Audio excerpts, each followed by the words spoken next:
Now we are running out of the time, and we have Ambassador Riffat Masood. She's a former ambassador to Iran. Madam, please.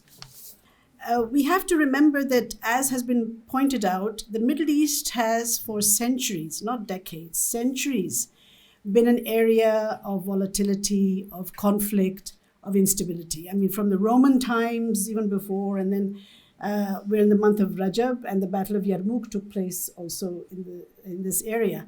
So, and today, of course, that continues because it is basically a main trade route, a main strategic route. All major powers, small, big, middle powers, have been searching and trying to gain dominance in this region for centuries.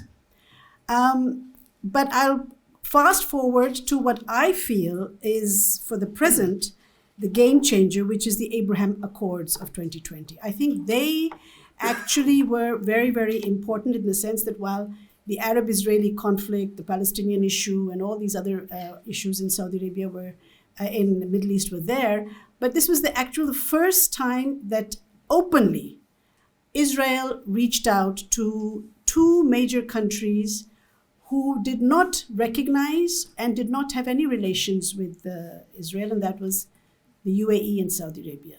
Because don't forget, earlier other Arab countries had got peace accords, they had recognition of Israel. But this was the first time, and India also became a part of this. So Abraham Accords, I think we must remember, as the time when things started to take a major turn and a fast forward movement in the realization of greater Israel started to coming into being. Now, of course, one major country, I'm grateful to Dr. Saiba, she pointed out to hegemons and countries that are trying to take control of this region. And of course, for me, I can just narrow it down to three, and that is Israel, Saudi Arabia, and Iran. And while the Abraham Accords brought Saudi Arabia and Israel slightly closer, remember, Saudi Arabia and Israel did not have overt relations and open diplomatic relations, but there were a lot of contacts, there was trade taking place, and along the sides, there was a realization in Saudi Arabia that, we have to reach out to Israel. But the only country that was left out of this equation was Iran. And I think it's very important to understand why Iran was left out, because in this entire region, there are two common denominators that bind the Arab countries together. First is their language. Arabic, wherever Arabic is spoken, that becomes part of the Arabic equation or Arab region. And then, of course, is the religion. Now, here, Iran doesn't fit into that category. And notwithstanding the fact that it also has historical rivalry with Saudi Arabia, and mind you, I have always said that this historic rivalry predates Islam. It is not because, as I said, they have all these two areas, these two sub-regions have been trying to capitalize and gain control over the entire Middle East or West Asia region. Now, what is left, therefore, is that the one snag that Israel faces to date is how to neutralize Iran.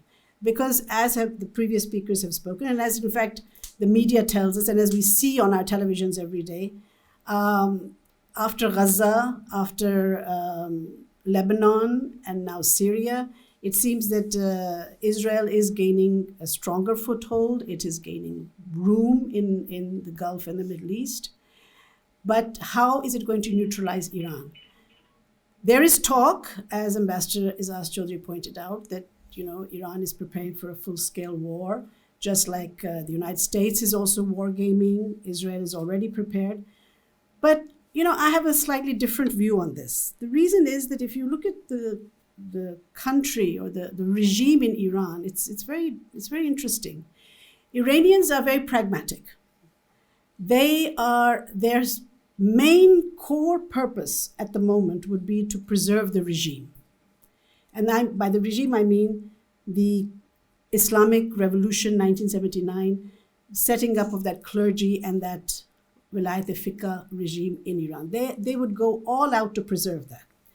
In order to preserve that, they would be willing to make certain compromises. And why I say that is because while my time in Iran, I looked at it, but see, there was a time when Israel and Iran were very good friends. They were very close at the Shah's time and even before that. It's only that this time that Israel has become Shaitan is Kuchik, as well, America is Shaitan Buzurg.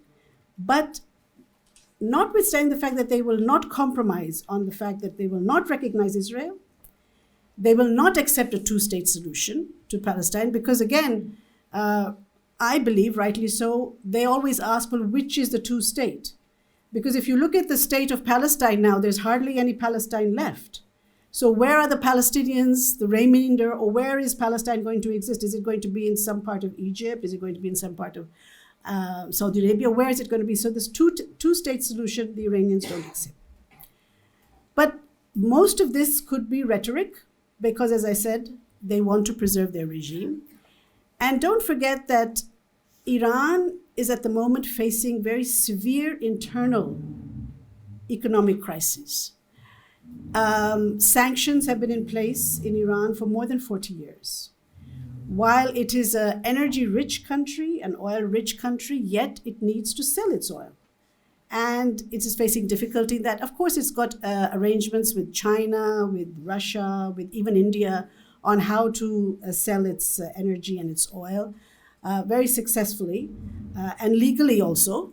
It's not all illegal, but still it needs to open up.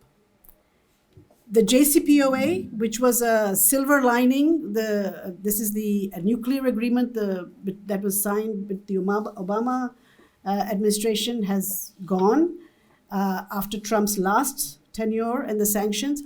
And there doesn't seem to be any chance of it being revived at the moment, although we have had a change in government in Iran. We have got moderates and reformists back in power. But despite that, it is facing a severe economic crisis. On the other side, the aim of Israel and the United States and most of the Western powers is to neutralize Iran and to change the regime. Several attempts have been made to change the regime, but not all successful. Now, what should happen now?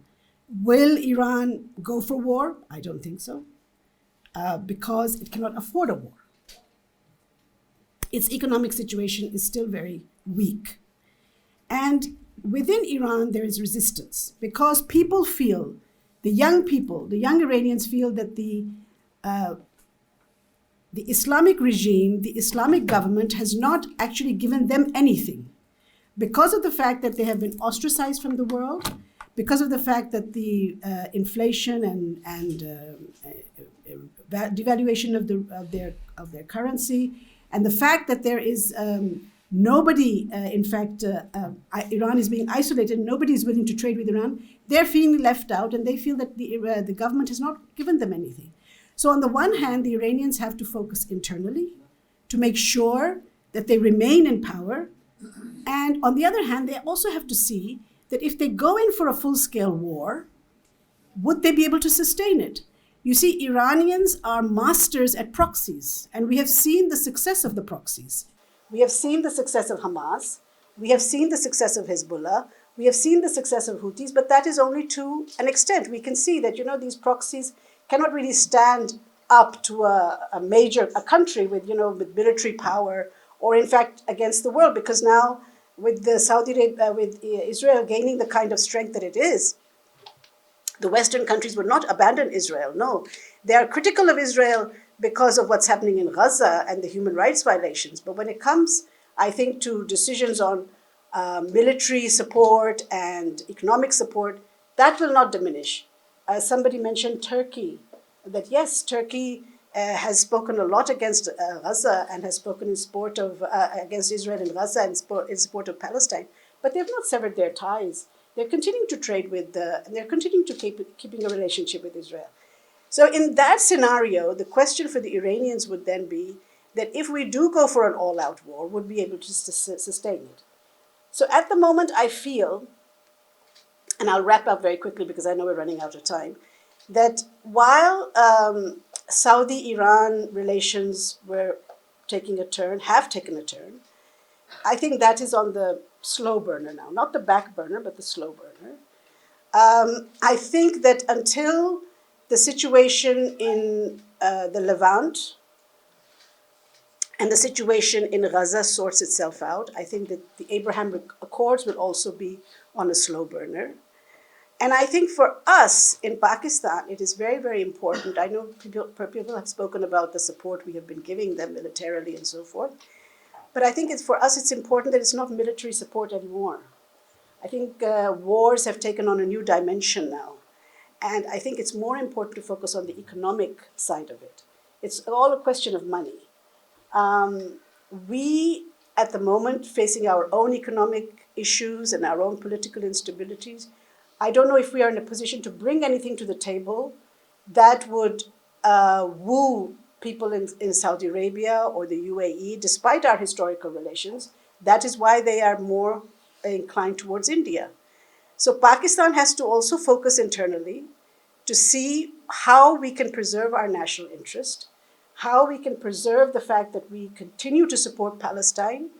But in the case there is any kind of a situation, Yemen-like situation, where we have to take a decision between Iran, Saudi Arabia, Israel, where would we stand? We took a very good stance when the Israeli strikes against Iran took place just recently. We condemned it, which was right. But would we be able to do it if Saudi Arabia comes into the picture? So, of course, things are very complicated at the moment, but I think that for us, it is very, very important that we try to make sure that the conflict does not take place.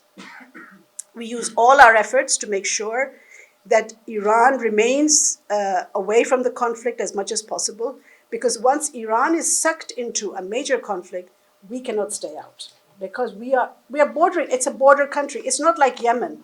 It's not like Saudi Arabia. It is a country which is just next door, and we would have no choice but to be involved. Sorry, I'm just recovering from the flu, so that's why. Finally, I would like to say that both Iran and Saudi Arabia, very close countries for us, very important countries for us, are also rivals in our own country. If you go to Balochistan, you can actually see the rivalry, because they both want to set up, strengthen their foothold there in the sense economically, setting up of refineries, setting up of investments, bringing about investments in Balochistan. The gas pipeline, which is a major issue, it could help Pakistan greatly, but because of our situation with Saudi Arabia and with the United States, we are not able to get the Iranian gas, and the Iranians are very upset about it. And the arbitration threats and all are given. So I think we have to be very clear in our minds where our priorities lie. I know it is difficult to choose. It's never easy to choose, but it is also very easy in a sense to clarify to our allies, such as Saudi Arabia, our compulsions, our difficulties, and make them understand that relations with Iran are very important for us, not only economically, but strategically. And we can also try to, because with the United States also, I don't know how things with the Trump administration are going to work out, but with the United States, we can also leverage our position and say that, you cannot expect us to just ignore a country like Iran. And finally, I would like to say that China is a country which we have not talked about much today. We have mentioned it. China and India both will play a very major role if any kind of full-scale conflict breaks out in this region. In fact, it'll be very easy for us to perhaps take sides when it comes to India, but I don't know how we will be able to take sides when it comes to China in that way. And just at the end, to put a spanner on everything, I was searching through some websites while I was doing my work here, and I came across a Jewish website. And I don't have the PowerPoint thing, but I just like to say, I'd like to show another map over here. It's not very big, but it shows that now, Saudi Arabia, I have read in some papers, is laying claim even to our holy sites of Mecca and Medina by saying that the Khana Kaaba was actually constructed by Hazrat Ibrahim. So, they have a claim also to that. It may sound far-fetched to many of us right now, but don't forget, it's these religious elements that do bring about conflicts. A religion is a catalyst to conflicts. And the second thing, which was even more interesting, of course, it's a conspiracy theory, but it came from a Jewish website, so that's why it raised my alarm bells, that Mount Sinai, there are claims that it's not actually in Sinai, it is in northwest Saudi Arabia. So you see, I mean, these, as I said, these sound far-fetched at the moment, but we have to be clear, we have to realize that religion is always used as a tool to start a conflict, and it can be accelerated by that. And don't forget, as I mentioned, it's something that we must always remember, that while the Arabs do consider Islam very important, and we talk about Muslim Brotherhood, and there's the OIC and all that, but when it comes to Arabness, they are Arabs, and when it comes to non-Arabs, well, we are non-Arabs. That's important. Thank you.